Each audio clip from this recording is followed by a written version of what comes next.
Bien, je vais peut-être d'abord demander à chacun de se présenter, en une minute, on va dire, hein, sa maison, hein, sa maison, voilà, son poste et sa maison, si vous le voulez bien. On va commencer par toi, Adrien. Alors, je commence. Bonjour à tous. Adrien Dumas, je suis directeur de la gestion chez Mandarine Gestion. Donc, pour ceux qui ne connaissent pas Mandarine, c'est un spécialiste de la gestion action, historiquement plutôt action européenne, et qui effectivement, depuis 3 ans maintenant, a développé une expertise de gestion thématique qui représente quasiment maintenant 20% de nos encours sur des encours totaux de un peu plus de 3,5 milliards. Merci Adrien. À toi, bonjour à tous, Bertrand Conchon, donc je suis directeur adjoint des partenariats distribution chez Ophi Asset Management. Le groupe Ophi, c'est un peu plus de 70 milliards d'euros d'encours. On fête cette année nos 50 ans et on a à la fois un actionnariat institutionnel très mutualiste et une clientèle historiquement très institutionnelle. Ça veut dire que c'est une clientèle qui est attachée aux critères extra-financiers et qui aime la gestion sous contrainte. Donc de faire de la performance, mais en faisant bien attention au risque. Et ces deux pattes, ces deux services historiques d'Ophi, on veut de plus en plus en donner l'accès à la clientèle individuelle via nos partenaires CGP. Voilà donc la mission que l'on veut, c'est avoir une contribution de la clientèle individuelle qui soit croissante dans les encours du groupe. Mathieu, à toi peut-être. Bonjour à tous, oui, je suis Mathieu Rollin, donc moi je suis gérant chez Thematics Safety, alors chez Thematics Asset Management, et je gère le fonds Safety, et comme son nom l'indique, chez Thematics on ne fait que des gestions thématiques. La société a été créée il y a presque 3 ans maintenant, on va fêter notre 3e anniversaire d'ici quelques jours, et on est une vingtaine de collaborateurs pour un peu plus de 4 milliards d'euros sous gestion. Bien, bravo Mathieu, parce que 4 milliards depuis 2018, c'est quand même pas donné à tout le monde. Alvaro, à toi. Merci. Bonjour, je suis Alvaro Ruiz Navajas de Tocqueville Finance. Et Tocqueville Finance, c'est le pôle d'expertise et action de la Banque Postale Asset Management, et c'était vraiment très connu par la gestion small caps et value, mais maintenant, bien sûr, ça a évolué. Et Tocqueville Finance maintenant à autour de 7 milliards d'euros d'actifs sous gestion thématique sur des encours autour de 13-14 milliards d'euros. Alors, on va rentrer directement dans le vif du sujet. Donc, cette gestion thématique, peut-on s'en passer? Surtout, ce que je vous précisais au départ, quand on voit qu'il y a eu, en fait, de janvier à novembre, 56 milliards d'euros de collecte en Europe sur les gestions thématiques. Est-ce qu'on peut s'en passer? Alors, est-ce que vous pouvez me donner votre sentiment sur la gestion de ces thématiques? Et est-ce que vous avez profité? Alors, Mathieu, je crois que oui, hein, visiblement, avec 1,3 milliard depuis le 1er janvier de collecte brute, mais je voulais savoir si vous avez profité de ces flux acheteurs. Voilà. Alors, Adrien, peut-être. C'est une bonne question. Effectivement, nous, on pense que chez Mandarine, que l'intérêt des thématiques ne va pas se démentir. Je pense que vous le constatez au quotidien, c'est que ça permet en fait à vos clients de mieux comprendre en fait dans quoi ils investissent. Et effectivement, la partie action, qui est la partie la plus risquée, a besoin souvent d'un petit peu de storytelling, ou en tout cas de contexte pour comprendre quel est l'intérêt d'investir effectivement sur ce type de fonds. Donc les thématiques qui répondent exactement à ça, a un vrai besoin de comprendre, de donner du sens à son épargne et de comprendre dans quoi on investit. Donc ça permet surtout, je pense, de mieux accepter les mouvements de volatilité et donc de donner des éléments de compréhension sur effectivement pourquoi à l'instant T une thématique peut souffrir sans remettre en cause son intérêt à moyen long terme, puisque ces thématiques sont accrochées à des tendances structurelles, à des croissances qui sont très intéressantes et qui à long terme doivent permettre de bénéficier au patrimoine de vos clients. Donc ça, je ne pense pas que ça va changer. Les flux accélèrent parce que, les performances sont au rendez-vous. Donc la majorité des fonds thématiques sur ces 3 dernières années, aussi parce que la thématique croissance, le style croissance, a été très contributeur en termes de performance, sont clairement dans le haut du panier. Et puis vous avez même des gros institutionnels aujourd'hui qui réfléchissent aussi en termes d'allocation par le biais des thématiques. Donc on voit bien que c'est un mouvement de fond et qui, effectivement, à mon sens, n'a pas lieu d'être mis en cause dans les années à venir. Alors, on va peut-être poser la question à Alvaro, également, la même question. Merci. Et oui, je pense que la croissance des encours des fonds thématiques va continuer parce qu'il faut tenir en compte que quand on parle des thématiques, on ne parle pas seulement des thématiques durables. Les thématiques, en fait, vont souligner les tendances, les méga-tendances qui existent dans la société, qui sont structurelles, en fait, et qui vont permettre aux investisseurs d'avoir des investissements là où ils veulent avoir des investissements. Ils sont assez variés. On a des fonds thématiques dans la technologie, avec des critères sociaux, avec des critères environnementaux. Et à mon avis, ça va continuer à croître justement parce que l'intérêt des investisseurs est très varié. Ils veulent avoir cette exposition-là. Et aussi, il faut tenir en compte que les investissements thématiques pour l'instant sont très européens. Donc, la majorité des encours des investissements dans les fonds thématiques sont en Europe. Et bien sûr, je pense que les autres régions vont commencer à évoluer aussi et on va voir une croissance des investissements thématiques dans les autres régions. Vous considérez jusqu'à présent que c'est essentiellement l'Europe, c'est ça?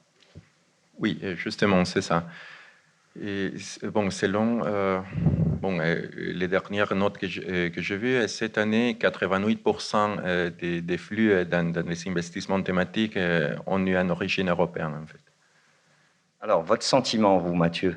Je crois qu'en effet, il y a plusieurs éléments. Il y a la recherche de sens, je suis absolument d'accord avec ça. C'est-à-dire que les investisseurs, quand on leur explique la performance, ils aiment bien savoir d'où ça vient. Moi, j'ai eu la chance de gérer des fonds d'action globaux et après, j'ai découvert la gestion thématique il y a quelques années. La différence principale, c'est quand j'explique ma performance sur un fonds global, souvent, c'est parce que j'ai surpondéré telle chose, sous-pondéré telle chose, il faut que je sois un petit peu exposé à tout, j'ai des problèmes de tracking error. Donc, ma gestion n'est pas vraiment libre. Quand on a une gestion thématique, en tout cas comme on l'a fait nous chez Thematics, on a une gestion complètement libre. C'est-à-dire j'ai un portefeuille concentré, j'ai entre 40 et 50 titres et j'ai entre 40 et 50 raisons de bien faire ou de mal faire. Voilà, c'est assez clair. Si je sous-performe, c'est parce que j'ai un ensemble de titres, 1, 2, 3, qui ont mal fait. Je peux très clairement l'expliquer à mes investisseurs et inversement, si j'ai une bonne performance, je peux expliquer aussi d'où elle vient. C'est très clair, c'est très transparent. Ensuite, l'autre élément, c'est la performance. C'est qu'en effet, ce sont des gestions qui délivrent. On le voit depuis plusieurs années. Les gestions thématiques délivrent. Pourquoi? Parce que, en tout cas, c'est la façon dont on l'adresse chez Thematics, c'est qu'on s'intéresse vraiment aux histoires de croissance séculaire, la croissance de très long terme. C'est-à-dire qu'on va essayer de se détacher en quelque sorte du cycle économique pour avoir des moteurs de croissance, des moteurs de performance qui ne sont pas attachés au cycle économique, mais qui sont véritablement liés aux changements structurels qui sont en train de s'opérer dans le monde dans lequel on vit. Donc ça peut être l'innovation, la démographie, la globalisation. Il y a plusieurs forces qu'on appelle des forces primaires qui sous-tendent ces moteurs de croissance. Et c'est vrai que ça, je crois que c'est très important parce que ça permet, sur l'ensemble d'un cycle économique, généralement de surperformer la plupart des marchés. Et le dernier élément, c'est qu'une gestion thématique, c'est aussi une gestion qui est diversifiée.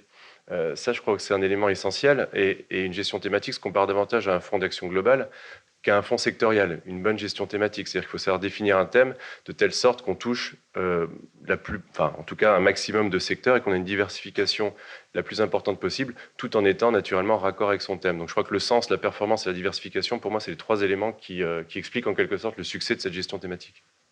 Le succès et la performance aussi dans le temps, quoi, Bien sûr. Alors, Bertrand, est-ce que vous utilisez chez OFI la gestion thématique et est-ce que vous l'utilisez directement? Vous avez des fonds thématiques. Alors, je sais que vous avez des fonds sectoriels, comme le OFI Precious Metal, entre autres, mais je voulais savoir si vous avez également des fonds sur l'impact climatique, le réchauffement climatique, enfin sur des thématiques précises. Oui, voilà. Alors effectivement, nous on y croit. C'est-à-dire qu'on pense que d'abord la gestion thématique, il faudrait peut-être la définir, mais ce que ce n'est pas justement ce que tu. C'est pas une gestion sectorielle. Exactement. Qu'on soit bien d'accord. Exactement. C'est pas une gestion sectorielle. C'est souvent multisecteur et souvent multi-zone géographique. Et même si c'est sur une zone géographique plus restreinte, de toute façon, ça touche des problèmes mondiaux systématiquement. En ce sens, pour nous, il n'y a pas de bulle parce que ce sont des thématiques qui nous concernent tous dans le monde entier, qui sont des sujets longs, des thématiques stratégiques pour le futur de plusieurs années, voire de plusieurs dizaines d'années, et qui donc sont bien associés à une classe d'actifs actions, que ce soit des petites, des moyennes, des grandes capis, ou quelles que soient les zones, ou quels que soient les secteurs. Donc c'est juste pour préciser ce qui a été dit. Je rejoins cette idée, et donc on ne pense pas qu'il y ait des bulles, on pense qu'il y a des opportunités, et que c'est une bonne manière d'approcher le temps long qu'est le temps de l'action. Et chez nous, pour répondre plus directement à la question, À notre sens, alors, il y a plein de bonnes idées, il n'y a pas de mauvaises idées dans la gestion, dans l'industrie, il y a plein de thématiques, on en reparlera, qui sont toutes très intéressantes et très riches pour le futur. À chacun un peu des partenaires CGP de trouver celles qui leur correspondent, qui correspondent à leurs clients. Nous, il y en a une qui nous semble un peu chapeauter les autres, qui nous touche tous et qui sans elle, c'est compliqué, c'est le climat. La thématique Alors ça, c'est ce qu'on appelle une monothématique, c'est la thématique du changement climatique. On y reviendra peut-être après, mais c'est pour nous une thématique qu'on joue chez nous et qui est clé. Une deuxième qui est multithématique, qui est une thématique appelée économie positive, qui est une thématique d'impact. Là, ça touche plusieurs thèmes et on va aller chercher à voir quel impact, en tant que gérant, on va avoir sur tel et tel secteur, telle et telle zone géographique, telle et telle action, et on va mesurer ça. Donc voilà, deux stratégies thématiques qui sont majeures pour nous, celle du climat et celle de l'impact, donner vraiment de l'impact avec les investissements financiers que l'on a. D'accord. Alors peut-être Adrien va pouvoir rebondir sur tout ce qui est fonds à impact et sur le climat, puisque je crois que tu t'en occupes directement chez Mandarine, donc c'est intéressant d'avoir ton point de vue sur le sujet. Oui, donc effectivement, Mandarine a lancé il y a 2 ans maintenant un fonds sur la thématique de la transition écologique énergétique, donc qui s'appelle Mandarine Global Transition. Effectivement, je rejoins les propos de Bertrand, c'est une thématique assez large qui couvre beaucoup d'industries, beaucoup de secteurs, qui a des conséquences en fait aussi sur beaucoup de métiers et d'approches de l'investissement long terme. Donc oui, nous on considère que c'est une thématique maître parce qu'effectivement elle a des conséquences aussi sur beaucoup d'autres sous-thématiques. Ce qui nous plaît aussi, c'est qu'effectivement la diversification géographique est très intéressante. Les technologies liées à la transition écologique énergétique, on les trouve partout dans le monde. Il y a des savoir-faire particulièrement en Europe, mais on en trouve aussi en Asie, on en trouve aussi aux États-Unis. Donc là encore, en termes de construction de portefeuille et de volonté de diversification, je pense que c'est important. Un des défauts peut-être dont on n'a pas parlé de la gestion thématique, quand on le regarde sur longue période, c'est quand même une volatilité quand même dans la majorité des cas, un petit peu supérieure à des indices globaux. Donc l'encadrement du risque quand même et la volonté de diversification, elle me semble clé pour ne pas décevoir quand on propose un fonds thématique. Et c'est là où effectivement le fait d'avoir une thématique qui est aussi large, aussi diversifiée en secteur, aussi diversifiée en géographie, permet à mon sens de répondre à l'enjeu quand même de maîtrise de la volatilité. Donc voilà, donc ce fonds a 2 ans, il continue de bien grandir. Il fait quelle taille aujourd'hui alors la stratégie fait 500 millions d'euros, le fonds ouvert en fait un peu plus de 220. D'accord. C'est pour nous un beau succès. Mathieu, vous êtes d'accord avec ce que vient de dire Adrien ou sur la volatilité, par exemple, de ces fonds et autres? Parce que moi, j'avais le sentiment, personnellement, qu'ils étaient un petit peu moins volatiles que des fonds globaux, justement. Je crois que c'est compliqué de faire une règle générale là-dessus, parce qu'il y a tellement de thématiques différentes. Si je prends l'exemple chez Thematics Asset Management, on gère un fonds sur l'eau, qui a une volatilité assez faible et un bêta de 0,9, je crois, depuis création, ou entre 0,8 et 0,9. Et on a un fonds sur l'intelligence artificielle et la robotique, qui là, en effet, c'est un fonds qui est beaucoup plus dynamique, qui a beaucoup plus de risques si on l'évalue par la volatilité, donc une volatilité supérieure au marché. Donc c'est qu'il y a un spectre assez large, et c'est pour ça que je dirais l'offre de gestion thématique est intéressante, parce qu'elle est devenue assez large pour qu'il y en ait pour tous les goûts. C'est-à-dire, vous êtes un investisseur plutôt frileux, vous avez thématique sur l'eau, vous êtes plutôt risk-taker, et puis vous avez envie d'être exposé vraiment aux nouvelles tendances de demain, vous avez un fonds sur l'intelligence artificielle et la robotique. Vous êtes un peu entre les deux, vous voulez une thématique vraiment séculaire et infinie. Alors, je prêche pour ma paroisse. Sécurité. Vous investissez sur la sécurité, parce que la sécurité, dans 200 ans, il y en aura toujours besoin. Jusqu'à la fin du monde, on aura besoin de sécurité. Voilà. Donc, je crois que faut vraiment s'intéresser au type de thème qu'on va choisir pour vraiment statuer sur cette question de volatilité. Mais ce qui est intéressant, c'est le rendement-risque, c'est ça. Encore une fois, je reviens sur cette idée qui pour moi est centrale de la gestion thématique, c'est vraiment la diversification des risques. C'est en ça qu'on va se différencier d'une gestion sectorielle classique.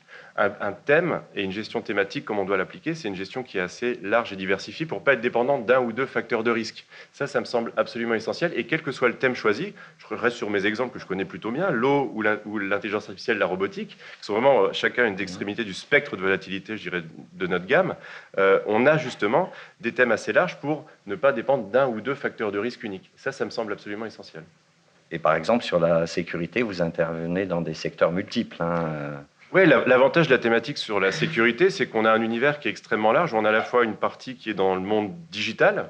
où là, on va être sur la cybersécurité, sur les data centers, la sécurité des paiements. Et on a le monde réel, où on va être sur la sécurité alimentaire, sécurité des transports, sécurité vie quotidienne et sécurité au travail. Donc on a vraiment un spectre extrêmement large. Et même après, si je reviens sur des mesures plus traditionnelles, comme la répartition par secteur geeks, par exemple, là, je suis exposé à quasiment tous les secteurs de l'économie. Il y a 3 secteurs sur lesquels, structurellement, je ne vais pas être exposé. Ça va être le secteur de l'énergie, parce qu'il n'y a pas vraiment de sécurité dans le secteur de l'énergie. Il y a des sociétés qui fournissent des solutions, mais généralement, elles sont classées en industriel. Donc voilà, mais juste dans la classification geeks, on n'a pas d'énergie, pas de matériaux et pas de banque assurance. On a des fintechs, mais qui, elles, sont classées en technologie. De sécurité des banques aussi, non? Et tout ça, c'est généralement classé en technologie. Toutes les fintechs sont classées en techno. Ouais. En techno, d'accord, merci. Alvaro, toi, par rapport à ça, alors, qu'est-ce que tu dis sur ta gestion, donc sur la thématique durable et sur le fonds que tu gères directement? Donc, tu as repris la gestion, hein, finalement.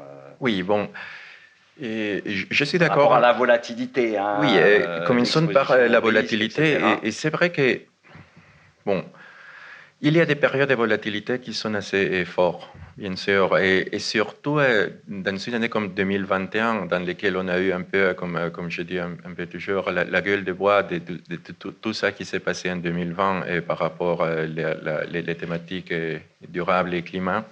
Là où on a vu plein de relance avec un composant d'efficacité énergétique, energy transition et tout ça qui ont devenu très importants. Donc cette année, c'était l'année de voir la volatilité, c'est sûr. Mais c'est aussi important de tenir en compte que la gestion thématique, comme c'était dit, c'est une gestion diversifiée, mais qui n'a pas parfois la possibilité d'investir dans quelques secteurs de manière structurelle. Donc, dans les thématiques durables que je gère, les secteurs qui sont hors limite pour nous sont la santé, les financiers, l'énergie, au sens du pétrole, bien sûr.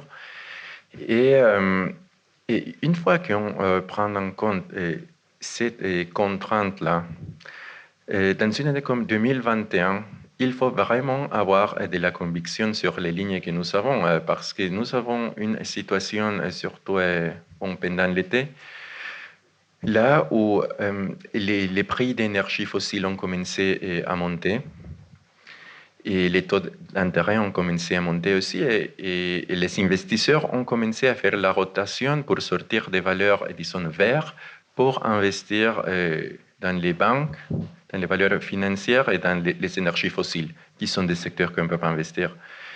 Et à la fin, comment est-ce qu'on va piloter cette volatilité? C'est avec la conviction, avec la vraie connaissance de notre univers d'investissement et comment est-ce que les différents composants de notre univers d'investissement vont réagir à ce type de conditions.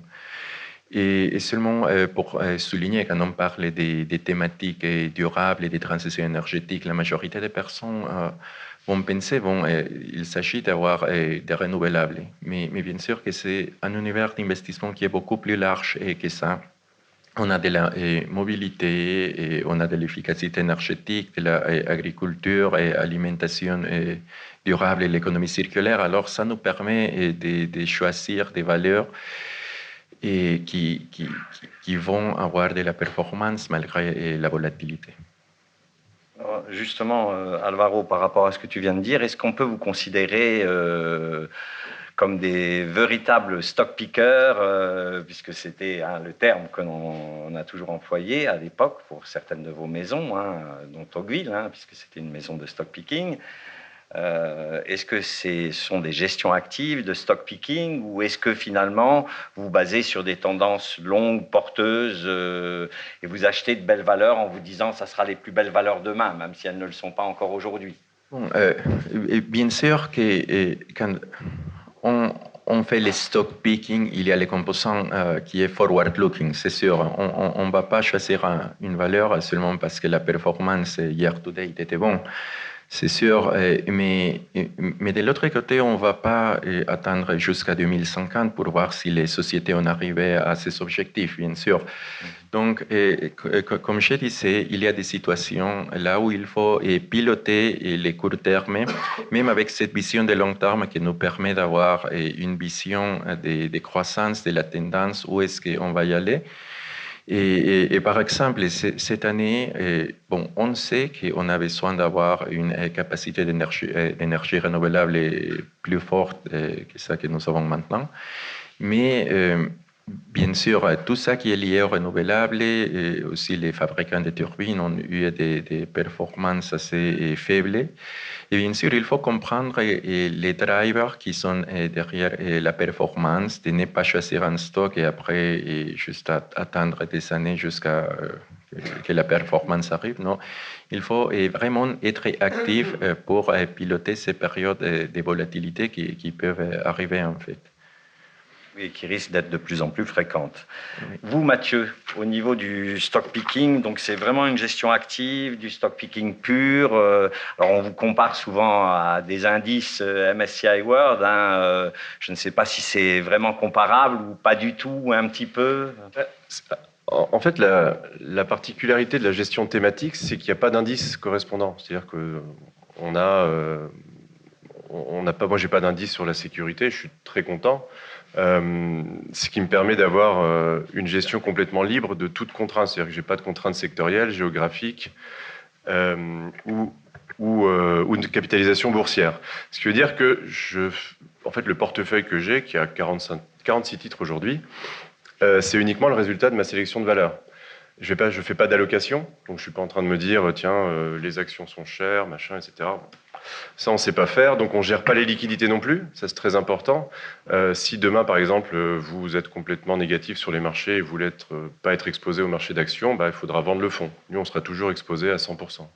98%, histoire de regarder 2% de souplesse. Mais on ne fera jamais de gestion de market timing ou de gestion du cash dans nos fonds. Ce n'est pas du tout notre philosophie. Et puis surtout, on ne sait pas faire. Nous, ce qu'on sait faire, c'est aller chercher justement ces entreprises qui bénéficient des moteurs de croissance séculaire dont je vous parlais tout à l'heure. C'est valoriser nos entreprises. Alors, quand on va faire un modèle de valorisation, naturellement, on va inclure un petit peu notre vision macro. C'est-à-dire que si on pense qu'on va avoir un peu d'inflation, on va aller impacter nos marges. Si on pense que l'économie va ralentir, on peut impacter notre croissance top line, etc., etc. Donc on n'a pas véritablement de scénario comme certains ont des gestions macro et appliquent une vision macro et on prend une décision macro. Nous, en revanche, on l'intègre dans nos modèles, dans nos hypothèses et ça va naturellement impacter notre objectif de cours. Et in fine, le portefeuille et la place de ces valeurs en portefeuille. Donc c'est vrai que nous, on est vraiment des purs sélectionneurs de valeurs, actifs, fondamentaux, et basé sur la valorisation des titres qu'on a en portefeuille. Vous êtes toujours investi, c'est ça 100% investi en permanence. Investi. Et pas d'utilisation de trackers, d'instruments de couverture. On ne sait pas faire tout ça. Vous savez pas faire. C'est pas votre métier. C'est pas notre métier et ça fait pas du tout partie de notre philosophie. Ce qu'on aime, c'est investir sur 2, 3, 5. Il y a des titres que Frédéric, avec qui je travaille, qui avant travaillait dans une banque suisse où il gérait le même genre de stratégie, il y a des titres qui suivent et dans lesquels il investit depuis 10 ans. Très facilement, on aime accompagner les business quand ils sont là, quand on a de l'upside, quand on a le potentiel d'appréciation et de la création de valeur. On est vraiment sur les entreprises. Tout le reste, les dérivés, les choses comme ça, la gestion des devises, la gestion, faire des couvertures futures, etc. Non, c'est pas du tout. Nous, on a un produit simple, basique, mais on espère efficace. Efficace, d'accord. Adrien, peut-être. Après, on passera la parole à mon ami Bertrand. Moi, je ne serais pas aussi affirmatif. C'est-à-dire que justement, si Mandarine s'est lancé dans les fonds thématiques, c'est qu'on s'est dit qu'on pouvait peut-être y apporter quelque chose d'un tout petit peu différent. Et effectivement, d'intégrer une gestion un petit peu plus dynamique, une vraie gestion active, c'est-à-dire qu'il y a une vraie couche de stock picking, de sélection de valeur. Mais il y a aussi la volonté, effectivement, d'avoir une gestion active en termes d'exposition, en termes d'exposition sectorielle, de contexte macroéconomique. Et je pense que l'année 2021 en est un très bon exemple. C'est peut-être la première année où on n'a pas eu une année complètement linéaire, avec une performance des thématiques de croissance qui a été performante tout au long de l'année. On a vécu un premier trimestre de rotation sectorielle très marqué, un deuxième trimestre un peu hésitant, un retour de la croissance au troisième trimestre, mais voilà, des à-coups qui ont été assez importants en termes de performance sectorielle, qui risquent d'être aussi le cas l'année prochaine dans un scénario potentiel de retour de l'inflation et de discussion sur la sortie progressive des liquidités monétaires américaines. Donc voilà, l'intérêt typiquement de la thématique climatique, c'est qu'elle permet par la diversification sectorielle d'aller toucher des secteurs qui sont peut-être plus liés justement à ces secteurs qui sont au cœur de la rotation sectorielle et qu'on a pu accompagner dans des moments où on considérait que le marché avait plutôt cette configuration-là. Donc ça nous a permis typiquement sur l'année 2021 de faire une année beaucoup plus lissée en termes de performance et de beaucoup moins subir les à-coups en termes de style et de performance. Donc voilà, pour moi, les deux sont quand même importants. C'est-à-dire qu'il y a une vraie volonté d'inclure un scénario macro dans la construction du portefeuille et dans les expositions sectorielles. Adrien, ça vous amène à garder des liquidités, à utiliser éventuellement des couvertures ou des trackers sur indice? Non, on est vraiment pure action. On peut utiliser D'accord. le cash. Alors pas en 2021, mais en 2020, on a eu jusqu'à presque 10% de cash dans le portefeuille. Donc pas investi à 100%. Mais oui, d'essayer d'avoir une vraie gestion active dans le sens ne pas subir. Voilà.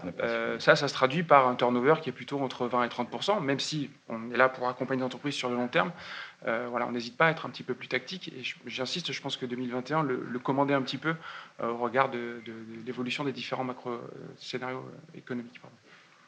Alors, je vais donner la parole à mon ami Bertrand et peut-être rebondir un peu sur l'incidence qu'a la nouvelle réglementation SFDR avec son entrée en application donc le 10 mars 2021. Est-ce que ça vous impacte et par rapport à ça, est-ce que vous êtes dorénavant tenu d'en prendre compte et de gérer avec, quoi, d'avoir des contraintes, je dirais, est-ce une contrainte réglementaire pesante ou pas? Voilà. Ouais.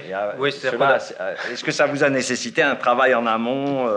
Voilà, hein, c'est de voir est-ce que ça vous laisse quand même les mains libres dans votre gestion. Oui, alors il y a deux choses. Il y a ce qui se passe au niveau de l'ISR et de la réglementation qui nous concerne tous. J'ai pas spontanément des partenaires CGP qui viennent vers moi en demandant est-ce que tu aurais un article 9 ou en magasin ou, voilà, ou un labellisé Greenfin. Donc, tu te trompes, je vais bientôt venir te voir pour ça. mais on est très poussé par le réglementaire qui a une fin, enfin il a une volonté, c'est de pousser l'épargne vers des investissements vertueux et plutôt verts. Donc petit à petit, c'est un peu dur à dire, mais on n'aura pas tellement le choix. Dans les contrats, on retrouvera de plus en plus d'articles 8 et article 9. Hein. Pour mémoire, quand je suis article 6, un fonds article 6, ça veut dire que je n'ai pas tellement à voir avec tout ce qui est investissement durable. Quand je suis à 8, un petit peu, et quand je suis 9, passionnément. Donc on a vraiment une implication très forte sur les investissements dans lesquels on va, sur l'extra-financier. Pour revenir à ça, c'est vrai que tu parlais tout à l'heure de deux pattes, le stock picking d'un côté, et puis la gestion du risque. Nous, c'est très différencié chez Office, c'est-à-dire qu'on a une équipe de gestion d'actifs qui fait du stock picking et qui contrôle son risque financier.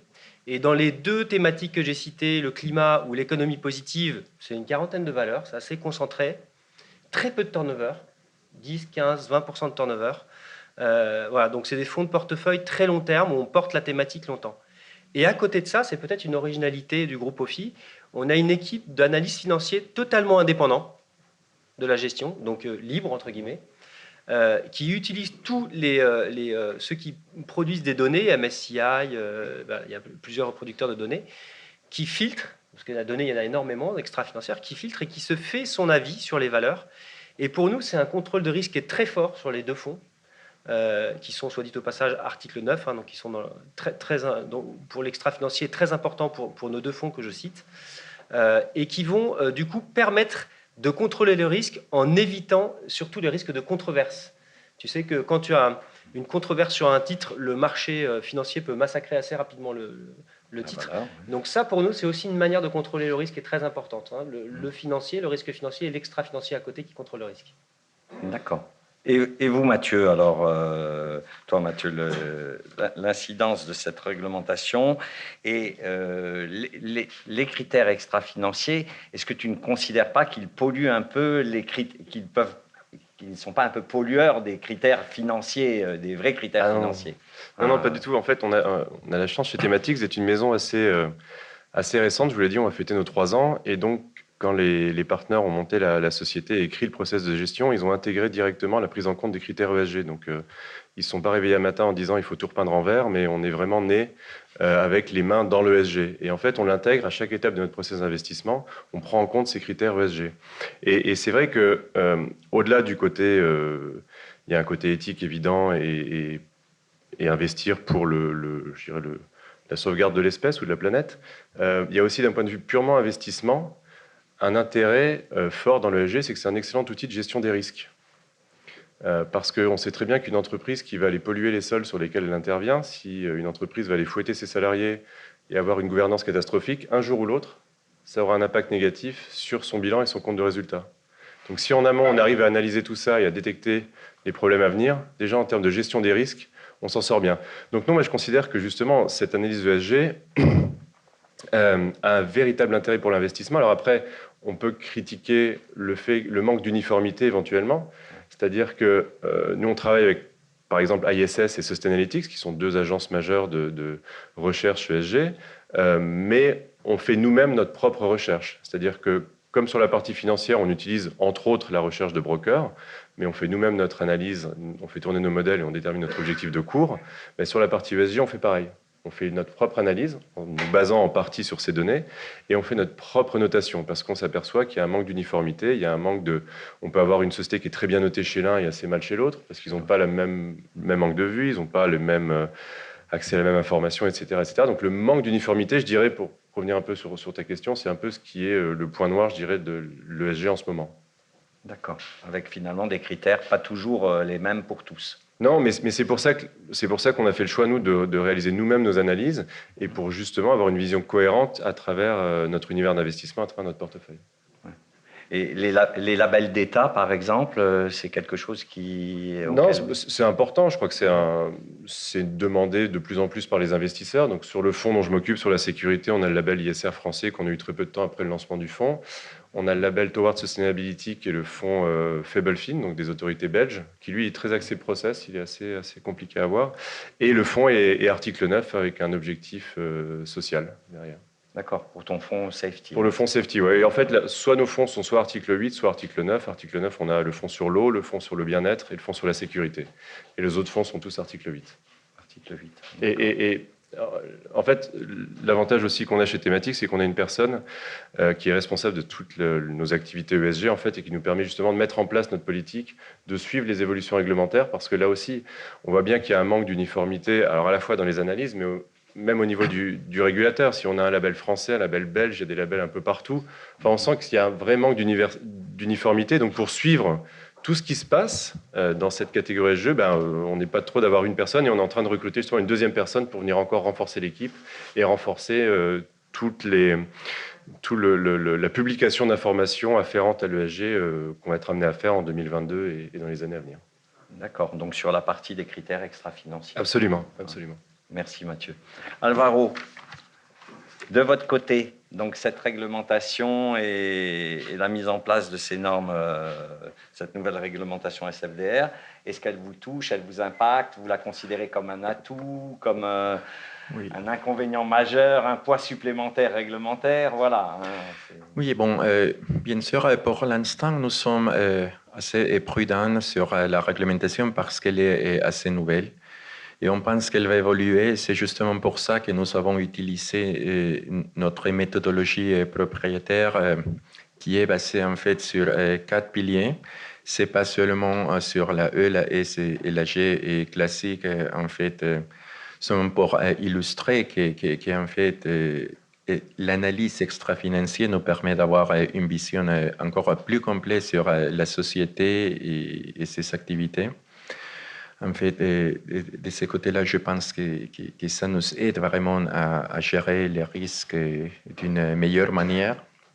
Mais bon, on ajoute un quatrième pilier, comme je disais, qui est le développement des territoires, qui est un pilier qui est lié aussi au fait que nous sommes partis du groupe de La Poste, en fait, et que c'est parti de sa mission, voir comment est-ce que les sociétés vont avoir un effet. Et là où elle se trouve, en fait. Donc, une fois que nous avons une vision complète et qui est en fait bien traitée par une équipe qui est dédiée à faire l'analyse extra-financière et utiliser notre méthodologie pour bien sûr pour que les gérants après vont pouvoir l'utiliser. Et on trouve en fait que c'est que ça nous aide à gérer de meilleures manières tous les fonds, que ça nous aide à comprendre les risques d'une manière plus globale. Et à la fin, ça nous aide à faire de la performance.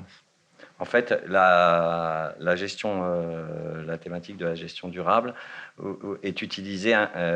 Bon, vous l'avez au travers de fonds précis, mais vous vous en servez avec l'ensemble de vos fonds, c'est ça un petit peu? Oui, on utilise en fait la recherche de notre équipe des solutions et ISR partout. Donc, tous les fonds, même s'ils ne sont pas thématiques, vont utiliser la recherche, ils vont utiliser les conclusions obtenues par cette équipe, qui va vraiment donner un peu la vision globale extra-financière de tout ça que les sociétés font. Donc, c'est seulement pour illustrer comment les ESG deviennent de plus en plus mainstream, en fait, et que l'ESG a une valeur ajoutée aussi pour la gestion classique.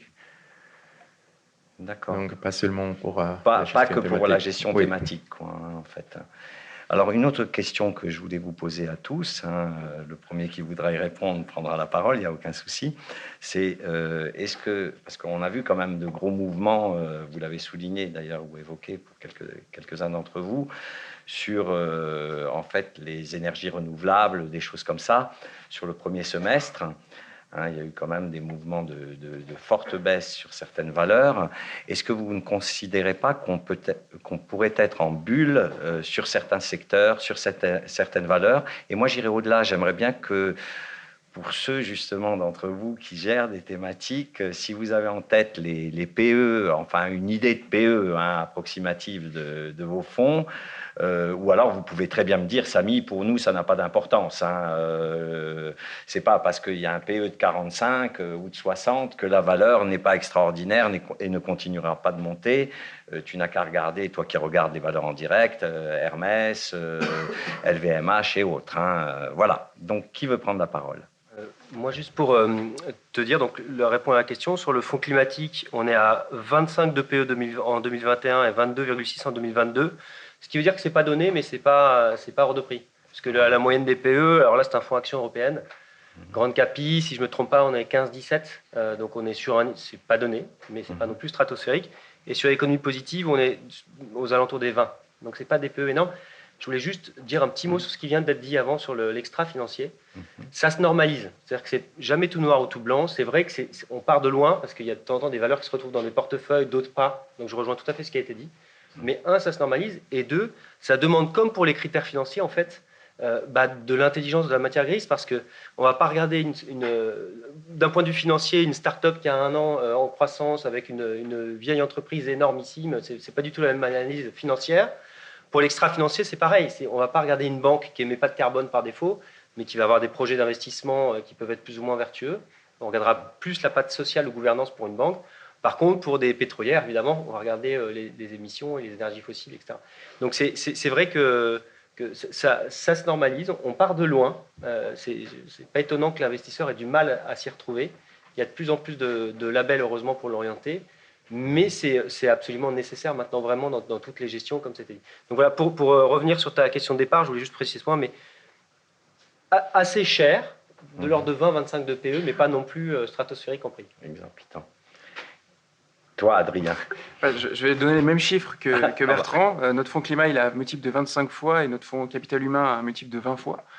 Donc effectivement, quand on les regarde de manière historique, il n'y a rien d'affolant. Effectivement, c'est un niveau de prime sur les marchés qui est de l'ordre de 3-4 points de PE, qui est une moyenne historique constatée sur 5 ans et 10 ans. C'est-à-dire comme on accompagne plutôt des leaders dans des industries qui sont en croissance, cette prime nous semble tout à fait légitime. Moi, plutôt pour répondre à ta question des bulles, je pense que c'est un bon sujet. C'est-à-dire qu'à chaque fois qu'on voit un secteur ou une thématique performer et qu'elle déçoit ou qu'elle prend un peu de recul, on dit qu'il y a une bulle qui a éclaté. Pour moi, ce n'est pas du tout le sujet. L'enjeu des énergies renouvelables, ce qui a changé entre il y a 8 mois et on va dire ce qui s'est passé en début d'année, c'est qu'on a vu des nouveaux concurrents rentrer dans ces métiers. Les majors se sont décidés d'investir massivement dans la production d'énergie verte. Donc ça a des conséquences importantes sur les taux de croissance futurs de cette industrie, le taux de rentabilité futur de cette industrie.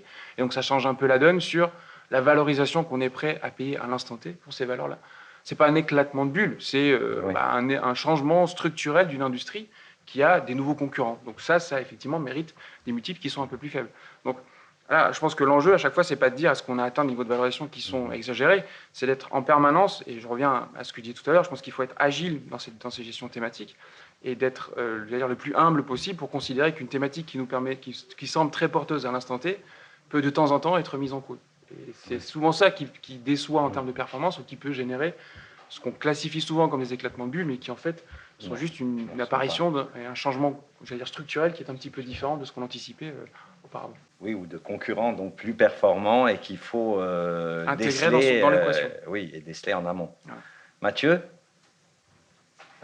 Alors, moi, je ne vais pas vous donner de chiffres, parce que sur le fond, sur la sécurité dont je m'occupe, je trouve que ça n'a pas vraiment de sens de donner un chiffre de PE. Je vais vous expliquer pourquoi.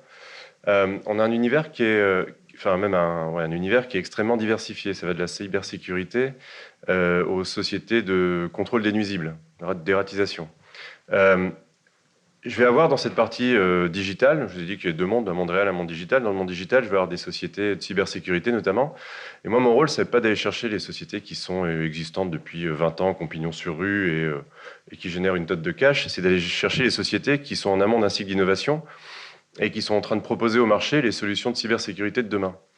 Donc moi, ces sociétés-là, c'est des sociétés qui sont en forte croissance, qui doublent de taille tous les 2-3 ans, et qui, dès qu'elles gagnent $1, en réinvestissent 2, parce qu'il faut doubler ses forces de vente tous les 12 mois, parce qu'il faut recruter des ingénieurs en permanence, parce qu'il faut, il faut grandir. Et donc, vous sortir un PE sur cette partie-là du portefeuille, il n'y a aucun sens. Et au-delà de l'autre côté du spectre, je vais avoir effectivement des sociétés de contrôle des nuisibles comme Rollins, Rentokil, etc., où j'ai une super visibilité, où j'ai une croissance GDP+, enfin PIB plus 2, 3, 4, selon des marges assez stables. Et là, ça ferait plus de sens. Mais globalement, on le calcule pour nous, mais oui, les chiffres sont biaisés par justement cette partie cybersécurité. En revanche, ce qui est intéressant, et pour revenir sur cette question de bulle, je ne suis pas sûr que la notion de bulle s'adapte vraiment à la question des thématiques, parce qu'encore une fois, les thématiques sont extrêmement diversifiées. En revanche, on s'aperçoit qu'à l'intérieur, on peut avoir des sous-segments de marché où, en effet, il y a un engouement très fort de la part des investisseurs. On a des valorisations qui paraissent un petit peu dingues. Moi, c'est ce que j'ai vu, en tout cas, dans la partie paiement, sécurité des paiements, où, en fait, on a eu une année, je crois, record en termes d'introduction en bourse de FinTech. Et donc, le marché s'est rué sur un certain nombre de FinTech. Et il y a une société que je regardais parce que qui s'appelle Affirm aux États-Unis, qui est une société de BNPL, de Buy Now, Pay Later. En gros, ils ont réinventé le 4 ou 5 fois sans frais aux États-Unis. C'est le génie américain. Bon, ils ont juste rajouté une petite couche d'intelligence artificielle, soi-disant, pour faire un credit check en direct, c'est-à-dire vérifier la qualité de crédit de la personne qui veut payer en 5 fois sans frais, mais grosso modo, ils ont réinventé ça. Et Affirm, c'est une société qui faisait, jusqu'à il y a encore quelques jours, à peu près 45 milliards de chiffre d'affaires pour 600 millions, 45 milliards de capitalisation boursière pour 600 millions de chiffre d'affaires. Chiffre d'affaires, hein. C'est-à-dire qu'ils n'avaient pas commencé à gagner encore $1. Hein. Le compte de résultat était toujours dans le rouge. Et moi, quand je voyais ça, alors c'est un titre qui faisait que monter. Et je dis, mais je ne peux pas prendre ce train-là parce qu'à un moment, on va prendre le mur. C'est pas possible. Là, alors c'est compliqué de parler de bulle, mais d'exagération en tout cas, oui. Et je vais juste faire un parallèle avec ta question tout à l'heure sur la gestion active. C'est là où la gestion active est importante.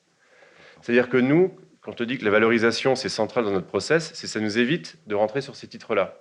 Affirm, il y a 2 semaines, ça valait $170. Hier ou avant-hier, ça valait $107. Ça a perdu les 40% de sa valeur. Juste parce que le marché a réalisé que, tiens, finalement, on n'est plus prêt à payer 80 fois le chiffre d'affaires sur un modèle où, au final, bon, voilà, c'est pas non plus la révolution, le 4 fois sans frais. Si vous êtes consommateur Amazon et vous allez commander quelque chose, vous verrez, il propose le 4 fois sans frais. Vous verrez qu'il propose en France le 4 fois sans frais. C'est Cofidis. Cofidis, on ne paye pas 80 fois le chiffre d'affaires. Hein. Voilà. Donc c'est ça aussi une gestion active, c'est éviter de tomber dans ce genre de piège de valorisation. Alors, c'est vrai qu'en relatif, hein, si d'autres camarades sur la place en ont dans leur portefeuille, à court terme, ils vont faire de super perfs, mais nous, ce n'est pas quelque chose qu'on veut, parce que fondamentalement, ça ne remplit pas nos critères de valorisation et ça ne remplit pas nos critères de qualité pour rentrer dans notre portefeuille. Oui, donc l'analyse financière reste quand même primordiale. C'est la clé. C'est la clé de notre process et c'est la clé de nos performances à long terme. D'accord. Alvaro? Oui, bon, merci. Également. Bon, je pense qu'il n'y a pas une bulle de valorisation là. Et pourquoi? Parce que on doit commencer comme des investisseurs, nous, à nous demander les multiples, les vrais multiples pour la société. Et parfois, c'est très difficile à savoir parce qu'il s'agit des business models et des marchés qui sont assez nouveaux. Et c'est à nous, aux investisseurs, de savoir vraiment combien nous sommes prêts à payer pour ce type de visibilité, pour ce type de prévision de croissance, en fait. Et c'est justement ça qu'on trouve dans plusieurs sous-secteurs de la transition énergétique. Alors, si on parle de l'hydrogène, par exemple, l'hydrogène, on ne peut pas faire une comparaison. Ah oui, dans les années 80, l'hydrogène coûtait, je ne sais pas, 10 fois, parce qu'il y a 30 ans, il n'y avait pas un secteur de l'hydrogène. Donc, je pense que c'est le premier défi pour nous. Et le deuxième défi, c'est bien sûr celui de bien connaître les sociétés et faire les stock picking, parce que bien sûr, on ne va pas payer n'importe quel prix pour une société pour laquelle nous n'avons aucune visibilité, aucune confiance sur les prévisions. Mais par contre, si on comprend bien tous les enjeux, tout ça qui est dans les nouveaux marchés, qui est en train de les drivers de ce nouveau marché, c'est là qu'on peut vraiment dire, bon, faire des parallèles, essayer de vraiment mettre un multiple sur les chiffres. Et l'autre point, c'est vraiment que maintenant, vu que les secteurs, que les investissements thématiques vont vraiment devenir un reflet des méga-tendances, c'est naturel que les investisseurs sont prêts à payer plus pour, disons, un pétrolier qui a aussi une diversification dans les renouvelables qui est en train d'évoluer, que sur une pétrolier qui est toujours en train de faire que du pétrole. Et pourquoi? Parce qu'on sait que tout ça va changer.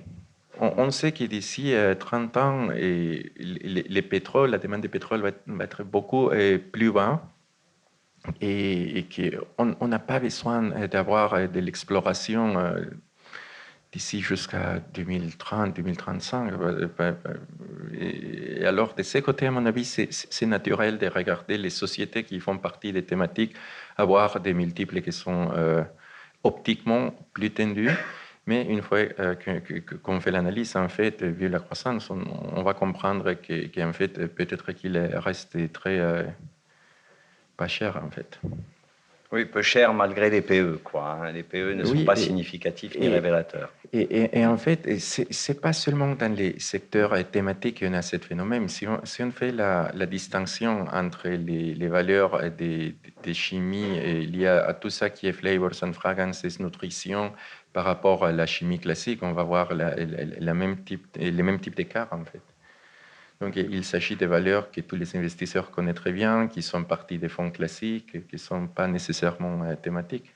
Alors, puisqu'on parle de valeurs, pour clôturer ce débat, je vais vous demander à chacun d'entre vous de me donner une ou deux valeurs dans le périmètre de gestion thématique particulière ou de celle que vous travaillez plus particulièrement, une ou deux valeurs chacun. On va commencer peut-être par Adrien.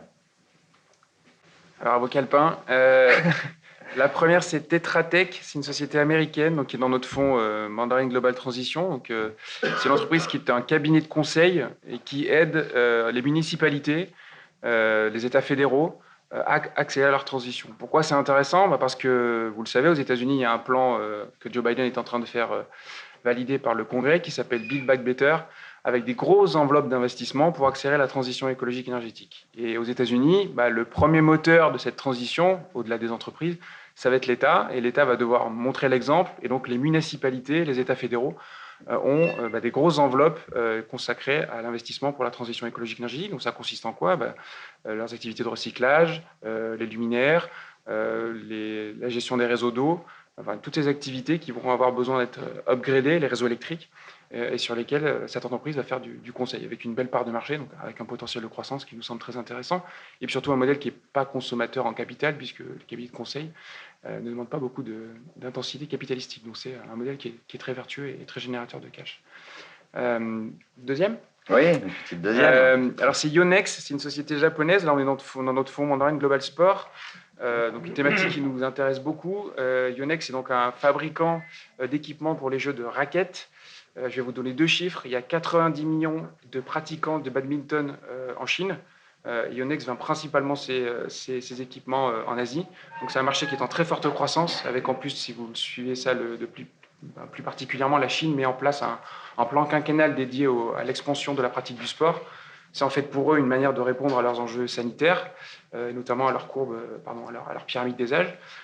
Et puis, vous le savez aussi, j'imagine, il y a de nouveaux sports qui se lancent, notamment dans les sports raquettes. Il y a un sport en Europe qui connaît un vrai engouement qui s'appelle le paddle.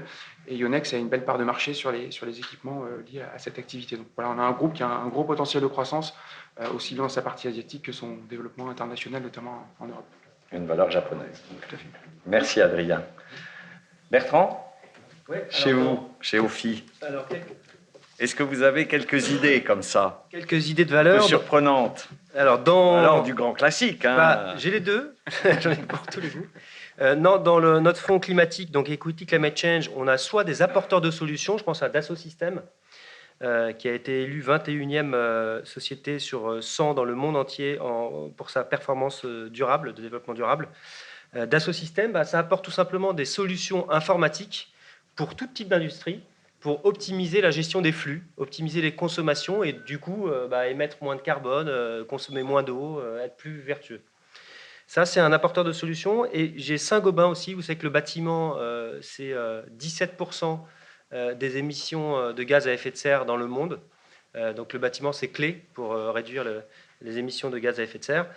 Saint-Gobain travaille énormément pour créer des bâtiments à zéro carbone ou à émissions faiblement de carbone, isoler nos bâtiments hein, pour qu'on consomme moins de chauffage et qu'on laisse moins s'échapper la chaleur. Donc ça, c'est pour les parties assez connues de titres qu'on peut avoir en portefeuille. Pour notre fonds multithématique économie positive, Act for Positive Economy, là, on va travailler sur 4 thèmes, l'inclusion sociale, la transition énergétique, dans laquelle on va aussi retrouver des titres que je vous ai cités, Saint-Gobain par exemple, la santé, la sécurité, le bien-être et la préservation des ressources naturelles. Un petit exemple de valeur pour la préservation des ressources naturelles pour terminer, la société BIFA, qui est une société anglaise, ça peut arriver, qui est et qui est une société de gestion des déchets, voilà, en petite cap, puisqu'elle fait 1 milliard de capi. On aime bien ce genre de société. On aime bien aussi BNP dans ce fonds, parce que BNP est très bien noté en termes de ODD 1. L'ODD 1, c'est éliminer la pauvreté. Donc, vous savez que c'est l'objectif de développement durable, pardon. Et donc, l'un des objectifs de développement durable, c'est d'éliminer la pauvreté sous toutes ses formes et partout. Et BNP fait pas mal de microcrédits et en ce sens aide bien sur cette ODD. Voilà quelques exemples de valeurs. Comme on n'a plus beaucoup de temps, on va quand même passer la parole à nos 2 derniers intervenants. Mathieu. Je vais vous parler d'une société qui n'a pas l'air hyper sexy comme ça. C'est une société qui fait des générateurs d'électricité portable aux États-Unis, ça s'appelle Generac. Alors, ça n'a pas l'air d'être le business le plus excitant au monde, mais il faut juste se replacer aux États-Unis. Les États-Unis, c'est la première économie du monde, mais leur réseau électrique doit être à peu près du niveau du Bangladesh. C'est-à-dire que très régulièrement, il y a plusieurs centaines de milliers de foyers aux États-Unis qui n'ont pas d'électricité. On se souvient des feux de forêt en Californie en 2018. C'était PG&E, la société, la utility, cette électricité américaine qui avait un réseau tellement pourri que ça avait causé une surtension et donc des feux de forêt. Donc maintenant, aux États-Unis, ce qu'ils font, plutôt que de réparer leur réseau électrique, ils font des coupures préventives d'électricité. Bon, c'est plus simple, hein, ça coûte moins cher.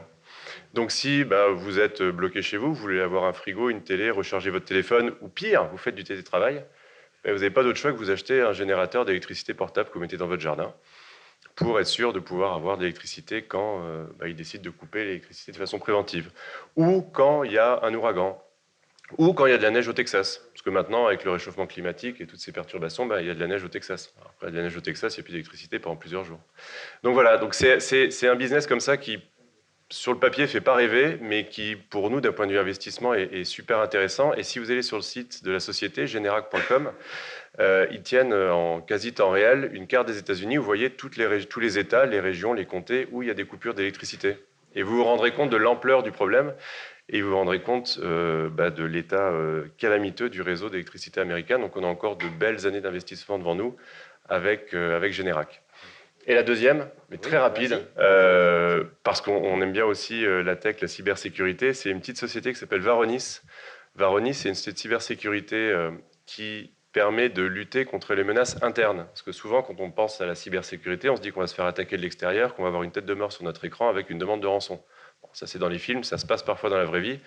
Mais parfois aussi, les menaces viennent de l'intérieur, c'est-à-dire qu'on peut avoir soit des employés qui sont malveillants, ça arrive, qui veulent détruire des infos, soit des employés maladroits, ça arrive aussi, on a deux mains gauches et puis on clique mal et puis on est